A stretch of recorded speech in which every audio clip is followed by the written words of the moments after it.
मोठा दावा केलेला आहे। उपमुख्यमंत्र्यांच्या फोन कॉल संदर्भात त्या बोलताय। एकनाथ शिंदे यांनी अशोक खरात सोबत फोन कॉल केले आणि त्यांचं 21 मिनिटं संभाषण झालं असं त्या म्हणतायत। काय तुमचं म्हणणं यावर?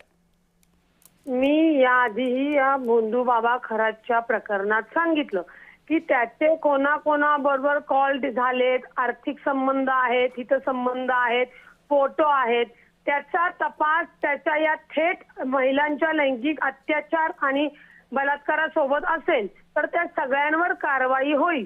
आता तुम्ही सांगतायत की उपमुख्यमंत्री एकनाथजी शिंदे यांचा जर फोन कॉल झाला असेल तर हे सगळ्या जगाला माहिती की भोंदू बाबा या सगळ्या लोकांना महिला आयोगाच्या अध्यक्षासोबत भेटणं करणं, जो काही सरकारी लाभ घेणं होतं त्या सगळ्या गोष्टी चालू होत्या।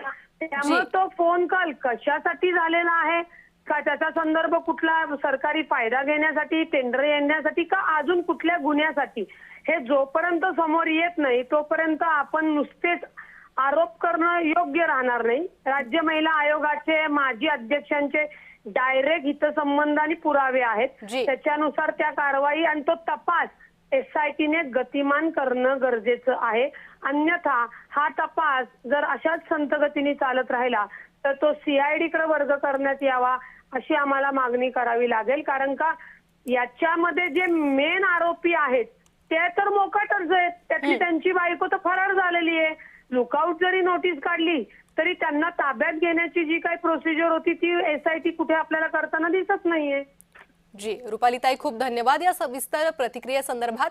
याच संदर्भात बोलण्यासाठी आपल्यासोबत शिवसेना उद्धव बाळासाहेब ठाकरे पक्षाच्या नेत्या किशोरी